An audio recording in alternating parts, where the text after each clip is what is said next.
스타트업 대표님들, 혹시 이런 메일 받아보신 적 있으세요? B사의 제품이 저희 특허를 침해하고 있습니다. 소송 전에 합의하시겠습니까? 오늘은 이 메일 한 통이 어떻게 회사를 무너뜨릴 수 있는지를 알아보도록 하겠습니다. 그리고 어떻게 막을 수 있는지도 알아볼 텐데요. 변리사님, NP 이게 꼭 요즘 스타트업들이 알아야 되는 개념인 건가요? 네, 저도 몇 번 이제 언급을 드리려고 했었는데 MP라고 해서 이제 뭐 흔히들 특허 괴물이라고 표현도 많이 하고요. 그런데 특허 괴물이라는 용어 자체는 조금 스타트업들한테 나름 알려진 용어 같은데 MP라는 거를 잘 모르시는 분들이 꽤 많더라고요. 그래서 그 위험성이라든지 어떻게 대응해야 되는지 대비해야 되는지 이런 얘기를 꼭 한번 드리고 싶었습니다. 그러면 NP라는 게 정확하게 뭘까요? 저도 잘 몰라서. Non-practicing entity라고 해서 직역하면은 실시하지 않는 주체 이런 의미거든요. 특허를 가지고 있는 기업들은 내가 제품을 연구 개발해서 만들어내고 그것을 실시 사용을 함으로써 또 이제 수익을 올리고 이러한 기업들이 대부분인데 그런 실시가 없는 거죠. 우리는 제품을 만들지도 않고 생산하지도 않고 하지만 특허만 가지고 있는 거예요. 그러면 그 특허를 가지고 이제 공격할 대상들을 찾아가지고 뭐 보통은 라이센싱이라고 해서 비용을 이제 요구하는 그런 한 기업들이 이제 NP라고 보통 말을 하고 뭐 다른 말로 패턴트 트롤 그러니까 특허 괴물이라고도 표현을 합니다. 그럼 그게 합법인 거예요? 네, 합법입니다. 아쉽지만 합법이고요.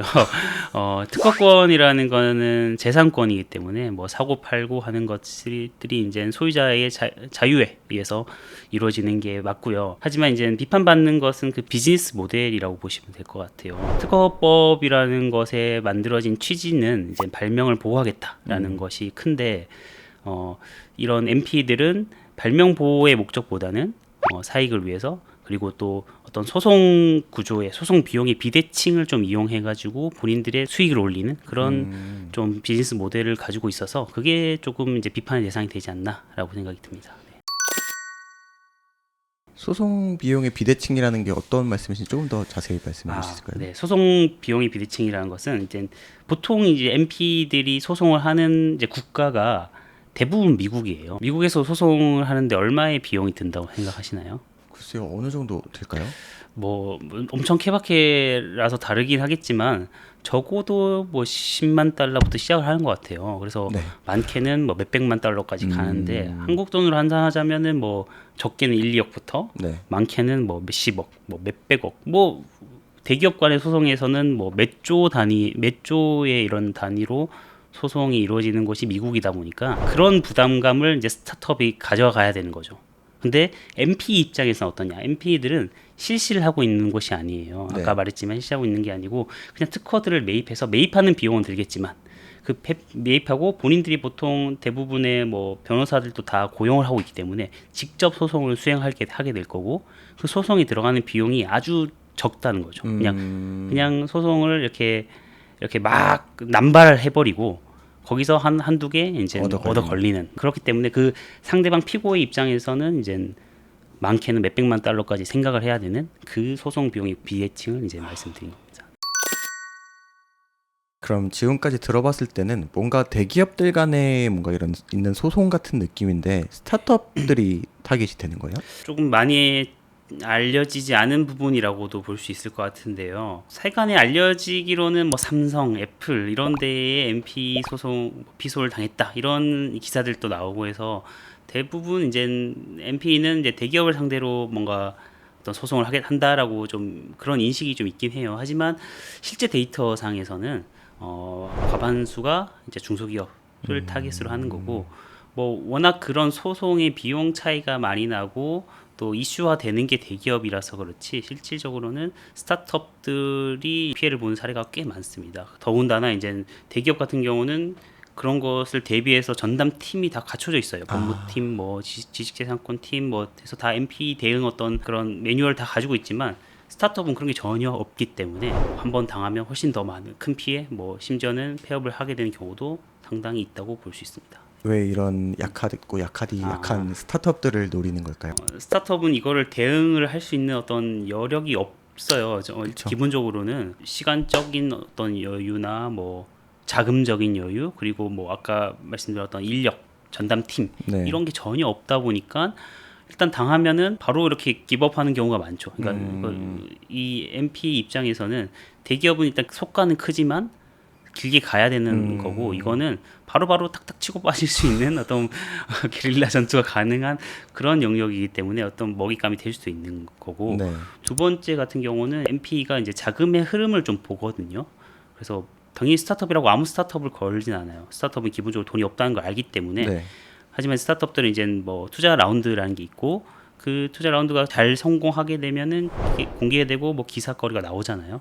뭐 몇백억 투자 받았다. 네. 그러면 이제 그게 타깃이 되는 거죠. 아. 얘네들 돈이 지금 현금 흐름이 있구나. 그러면은 기존에 뭐 기초 자료로 조사해놨던 그런 걸로 이제 소송 걸고 돈을 이렇게 따먹는 그런 어떤 그렇게 계속 모니터링을 하고 있는 것 같습니다. 그러면 그 투자받은 직후를 미리 이제 모니터링 하다가 네. 그거를 거는 건 일단 투자 라운드는 이제 공개 정보다 보니까 MP들이 모니터링하기 훨씬 쉬운 구조인 거고, 그리고 실제 조사에서도 그런 이제 투자 직후의 어떤 그런 MP 피소 가능성이 한 4배 정도 높다. 이런 통계도 있는 거 봐서는 확실히 이제 스타트업들은 그 시기를 좀 조심해야 되지 않을까 싶습니다. 아, 스타트업 입장에서는 딱 너무 좋은 그 그렇죠. 네. 순간일 텐데 네. 그때가 제일 위험하다. 그렇죠. 맞습니다. 앞서도 말씀드렸지만 이런 경고장이 메일로 왔다. 네. 그러면은 어떻게 대응을 하면 좋을까요? 절대 혼자 판단해서 뭐 바로 답장을 하거나 그러진 않았으면 좋겠습니다. 기한이 표시돼 있을 거예요. 경고장에는 뭐 일주일 내, 2주일 내에 뭘 하라. 뭐 이렇게 기한이 표시돼 있는데, 그래서 그 긴박한 마음에 먼저 이렇게 답장을 하는 경우가 많은데, 그런 거보다는 조금 여유를 가지고 전문가를 찾아가는 게 뭐 변리사, 변호사 뭐 이런 그런 것들을 좀 전문적으로 판단할 수 있는 전문가를 찾아가는 게 제일 우선이라고 생각합니다. 그러면 그 경고장에 있는 기한까지 꼭 그 안에 뭔가 조치를 취하지 않아도 되는 건가요? 된다 안 된다 말씀드리긴 좀 힘든데, 네. 일단 그 기한은 법적 구속력이 없는 건 맞습니다. 기한 내에 안 했다고 해서 뭔가 그게 소송에서 어떤 피해를 본다는 건 아니지만, 분명히 이제 불리한 인상은 줄 수 있어요. 그것을 무시하게 되면 회사는 그것을 심각하게 받아들이지 않는다. 그렇게 어떤 불리한 인상을 줄 수 있어도 그게 어떤 법적으로 안 지켰으니까 뭘 어떤 피해를 보상해야 된다 이런 내용은 없습니다. 하지만 이제 MP 입장에서는 그런 게 엄청 이제 시스템화돼 있다 보니까 뭐 그 기한 이후에 어떻게 소송을 진행해야 되겠다는 게 다 이제 매뉴얼화 돼 있어요. 그러다 보니까 이제 경고장이 오면은 우리 스타트업들은 한 세 가지 정도를 준비를 해야 되는데, 첫 번째가 이제 그 경고장에 특허가 이제 기재돼 있을 거거든요. 네. 어떤 특허를 침해했다라는 게 명시가 돼 있을 거니까 그 특허를 먼저 봐야 돼요. 그 특허가 실제 유효한 특허인지 우리랑 관계가 있는 특허인지 이런 걸 봐야 되고, 두 번째가 우리한테 이제 경고장을 보낸 상대가 그냥 단순한 MP인지 아니면은 그 경쟁 상대 그냥 일반 기업인지, 사실 그 하이브리드 짬뽕 되어 있는 애들도 있거든요. 그래서 이런 것들을 한번 또 검색을 해 보셔야 됩니다. 이제 그에 따라서 대응 방법이 좀 달라진다고 볼 수 있는데, 예전에 제가 아마 소송 관련해서는 뭐 합의가 우선이다라고 이렇게 얘기를 드린 적도 있었는데, 그것은 일단 기본적으로 진짜 경쟁 상대들끼리의 얘기인 것 같아요. 하지만 이제 MP이다, 그냥 쉽게 합의를 하는 것보다는 어떻게든 그 특허를 무효화시킬 것을 찾아보고 그 합의를 끌어야 되고 우리한테 유리한 쪽으로 이끌어가는 그런 준비를 해야 돼요. 그리고 그게 그냥 상대가 경쟁사다, 그러면은 그냥 합의 쪽으로 조금 대응 전략을 나누는 것이 좋을 것 같습니다. 내부적으로 전문가가 있다면 괜찮겠지만, 그런 걸 그냥 스스로 하기보다는 이제 전문가를 찾아서, 변리사, 변호사 찾아서 컨설팅을 받고 조금 전략을 짜는 게 가장 올바른 방법이라고 생각됩니다. 그러면 경고장에 있는 특허 번호가 유효하지 않은 경우도 있는 거예요?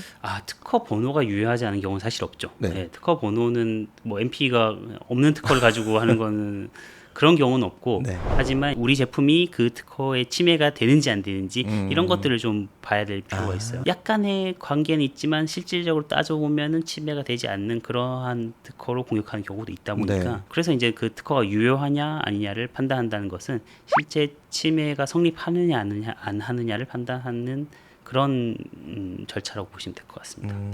예를 들어서 한참 투자 받고 했을 때 좋았을 때 이런 걸 받으면 네. 좀 당황해서 네. 또 이제 2주 내에 뭔가 해야 된다고 하니까 네. 그냥 오는 그런 내용들을 어영부영 하다가 또 답변도 뭐 검토해보고 답변 드리겠습니다. 네네. 이렇게 바로 일단 보낼 것 그렇죠. 같거든요. 네네네. 그렇게 하지 말라는 말씀이신 그렇죠, 거죠? 그렇죠. 네. 그 검토해보겠습니다라는 것도 그냥 스타트업 입장에서는 의뢰 보내는 답변일지언정 네. 그 MP들은 그거를 가지고 또 여러 가지 해석을 할 수가 있거든요. 예를 들어서 여기는 바로바로 대응이 오네. 우리한테 조금 좀 쉬운 상대구나 이런 인상을 줄 수도 있는 거고. 그래서 그런 것보다는 대응을 안 하는 것도 문제고 너무 빠르게 대응하는 것도 문제고 적절한 타이밍에 이제 어떻게 보면 밀당을 해야 되는 거니까 그래서 그런 것들은 이제 사실 판단하기 쉽지 않죠. 사실 검토하겠습니다가 되게 무난한 그렇죠. 답변이잖아요. 네, 네. 그런데 너무 빠르면은 네. MP 입장에서 이런 거죠. 얘네들은 우리한테 겁먹었구나 이런 인상을 충분히 줄 수 있습니다. 그러면 실제 소송까지 간다고 네. 했을 때 네. 선택지가 어떻게 돼요, 그러면? 합의가 가장 일반적으로 끝나는 케이스인데 좋다 나쁘다를 떠나서 그거는 그 MP가 원하는 방향이에요. 그래서 합의로 끝나는 게 당연히 스타트업 입장에서도 시간과 돈을 그 비용을 줄일 수 있는 방법이겠지만 그걸 너무 이렇게 MP가 하자는 대로 합의가 끝낸다면은 네. 그 후폭풍이 있을 거예요. 그거는 뭐 어떤 부분이 있나요? MP가 하나로 끝내지 않아요, 절대. 네. 아, 이게 뭐 운이 좋아서 하나로 끝날 수는 있지만 네. 그런 특허를 몇 개 여러 개 이렇게 그 뒤에서 숨겨놨을 수도 있고 MP끼리 어느 정도 공유가 돼요. 그러니까 MP들끼리는 이 기업은 좀 합의가 잘 되는 기업이구나. 그러면은 이제 거기에 타겟이 되는 거죠. 네. 그래서 그런 것보다는 일단 합의가 뭐 당연히 좋지만 빠른 합의, 그냥 너무 스무스한 합의보다는 어느 정도 귀찮게 하고 대응력을 갖추는 합의가 좋은 거고. 그리고 두 번째는 이제 가장 베스트죠. 그 특허를 무효화시키는 무효 심판을 거는 겁니다. 무효 심판 뭐 비용과 시간이 당연히 투자가 돼 있지만 하지만 이제 그게 원칙적인 방법입니다. 돈만 주고 끝낼 수 있는 문제를 왜 굳이 시간을 끄냐라고 할 수도 있지만 그거 하나 합의를 함으로써 뒤에 계속 잠재적인 위험들이 도사리고 있을 수가 있거든요. 그러다 보니까 그 특허를 아예 이제 삭제를 무효화를 시켜서 이제 잠재적인 위험도 없앨 뿐만 아니라 이 기업은 확실하게 대응하는 기업이구나 이러한 인상을 심어줄 수도 있는 거고. 그리고 세 번째 방법으로는 저희가 이제 특허적으로는 회피 설계라고 이야기도 많이 해요. 어떤 설계의 변경을 가져가는 거죠. 침해라고 주장하고 있는 그 특허에 대해서 우리 제품이 실제로 그 특허의 침해다라고 판단된다면은 그 청구항을 분석해서 약간 회피를 하는 거죠. 설계 변경을 함으로써 그 특허를 회피하는 그런 전략들. 그것도 뭐 한 가지 좋은 전략이지만 그렇다고 해서 기존에 했던 침해 사실들이 이제 없어지는 건 아니다 보니까 일단 호구처럼 보이지만 그렇죠. 맞아요. 네. 여기 A팀 기기래라고 해서 네, 이제 네. 업계에 소문나면은 네. 다들 와가지고 이렇게 하고 합의금을 뜯어내려고 할 것이니 네. 무효 심판을 하든 네. 아니면은 우리에게 최대한 유리하게끔 이제 협상을 잘 하는 네. 잘 함으로써 뭐 비용도 낮추고 그들에게 좀 까다로운 기업의 이미지도 심어주고 그러면서 설계 변경까지 같이 가져가는 그렇게가 가장 이상적인 방법이라고 생각됩니다. 방금 이렇게 들었지만 네. 제가 들었어도 그 순간에는 어떤 걸 어떻게 선택해야 되지는 판단하기는 좀 어려울 것 같아요. 네. 맞아요. 계속 말씀드리고 있지만 판단은 혼자서 하면 절대 안 되고 네. 특허가 유효한지 실제로 침해가 이루어지고 있는지 그리고 그 MP가 어떤 패턴으로 움직이고 있는지 MP마다 또 조금씩 패턴이 다 다르거든요.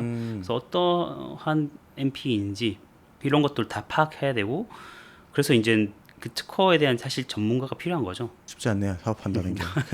투자도 받아야 되고 사업도 해야 되고 이런 MP들에서 보호도 생각해야 맞아요. 되고 네. 그러니 약은 약사에게 이런 대응은 변리사에게 받으시면 좋을 것 같습니다. 네, 실제로 뭐 이런 특허 침해 소송뿐만 아니고 사업을 하다 보면 소송이 꽤 많이 이제 이루어지잖아요. 네. 근데 대표님들이 하나같이 이제 어떤 소송이 딱 시작되면은 다른 일을 못 하시더라고요. 그렇죠. 그럴 것 같아요. 거기에만 딱 한 최소 뭐 몇 개월 동안 1년, 2년 동안 거기만 매진하다 보면 다른 것들이 조금 이제 사실 제대로 굴러가지 않게 되죠. 네. 듣다 보면은 이걸 아예 예방하고 싶다는 생각이 들 것 같아요. 네. 혹시 소송을 예방할 수 있는 방법도 있나요?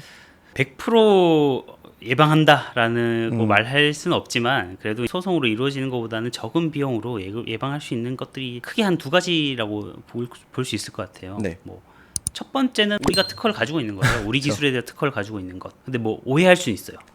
우리가 특허가 가지고 있으면은 우리는 MP로부터 완전하게 자유로워라고 생각할 수 있는데 그건 아닙니다. 우리 특허가 있다고 해서 남의 특허를 침해하지 않는 것을 보장하는 건 아니거든요. 네. 그래서 우리가 특허가 있다 하더라도 그 남의 특허를 침해할 수 있고 그게 MP의 어떤 대상이 될 수는 있겠지만 그래도 MP 입장에서는 이 기업이 특허를 가지고 기술 개발하고 있는 기업이고 계속 돈을 쓰고 있는 기업이라면 아무래도 상대하기가 까다롭다는 인식을 줄 거예요. 그리고 기본적으로 우리 기술 개발하는 거에 있어서 그 특허로서 보호를 하고 있는 그 자체 특허를 확보하고 있는 게 일단 예방에서 1순위인 거예요. 두 번째는 이제 FTO라고 혹시 들어보셨을까요? 아니요. Freedom to Operate라고 해서 사업에 있어서 좀 자유 영역, 특허법적으로는 자유 실시 영역이라고도 불러요. 그래서 사업을 자유롭게 할 수 있는 영역, 그러니까 특허로서 남의 특허를 침범하지 않는 영역이 어디냐를 네. 판단하는 것이 이제 FTO라는 건데.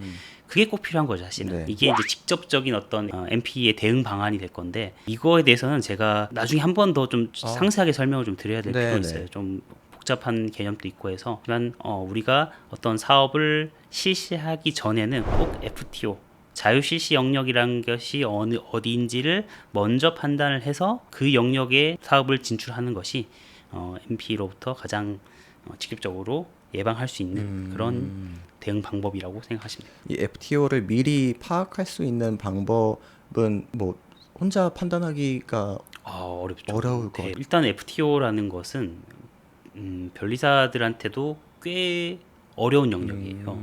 대상되는 특허를 찾는 것도 힘들고 네. 찾고 그 특허 하나하나 분석해서 권리 범위라는 것을 판정하는 것도 힘들거든요. 네. 아주 고난이도 작업인 거고 이것을 기업에서 스스로 내부 어떤 전담팀이 없는데 스스로 하겠다는 것은 사실상 불가능한 영역이 아닐까라고 생각이 듭니다.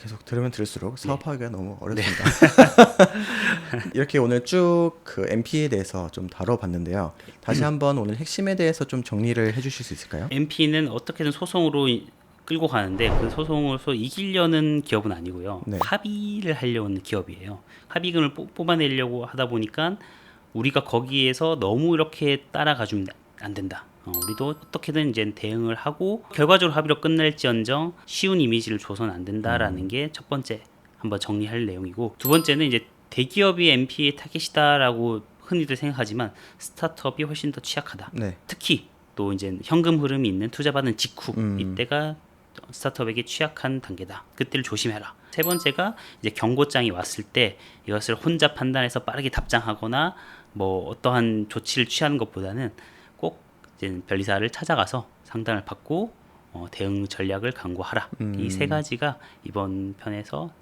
정리할 내용이라고 보입니다. 네. 투자를 받는 도중에 혹은 전에 좀 네. 이거에 대해서 미리 상담을 받아보는 것도 방법이겠네요. 그렇죠. 네. 뭐 당연히 이 특허는 아까 전에 FTO도 그렇고 하지만 실제 사업을 하기 전에 이런 것들을 상담하고 뭐 특허 조사를 하고 FTO를 하는 것이 원칙입니다. 네. 특히나 해외 진출 앞두고 있을 때는 그 전에 이제 상담을 꼭 받아보시는 걸 추천드리고 그런 상담에서 비용이 좀 많이 들 것 같아가지고 좀 머뭇거리는 분들이 많겠지만 네. 저희는 일단 그런 상담은 무료니까 저희가 뭐 그 디테일한 상담까지는 할 수 없습니다. 특허를 네. 분석하고 이런 고난이도 작업이기 때문에 하지만 개괄적으로 크게 봤을 때 위험성이 어느 정도 있다 정도는 충분히 상담으로 무료 상담으로 가능한 부분이라서 네. 꼭 한번 상담을 받아보시는 것이 좋지 않을까 생각이 듭니다. 네. 알겠습니다. 그 정도라도 내가 이제 그런 위험성이 있는지 없는지 아는 것과 그렇죠. 모르는 건 큰 차이가 있다 보니까 네네. 처음부터 대응할 수 있는 어떤 준비를 하는 거죠. 네. 네. 그게 이제 특허의 또 묘미죠. 네, 그러면 이제 오늘은 이 MP에 대해서 일단 전반적인 개념과 어떤 것들을 준비해 두시면 좋을지에 대해서 좀 알아봤는데 다음 편에서 또 넘어가서 이게 좀 아직 남의 이야기 같긴 해요. 네네. 그리고 원래 이런 게 난 아니겠지 라는 생각이 또 드실 수 있기 때문에 실제 케이스를 또 한번 네, 좀 네. 다뤄보도록 하겠습니다. 알겠습니다.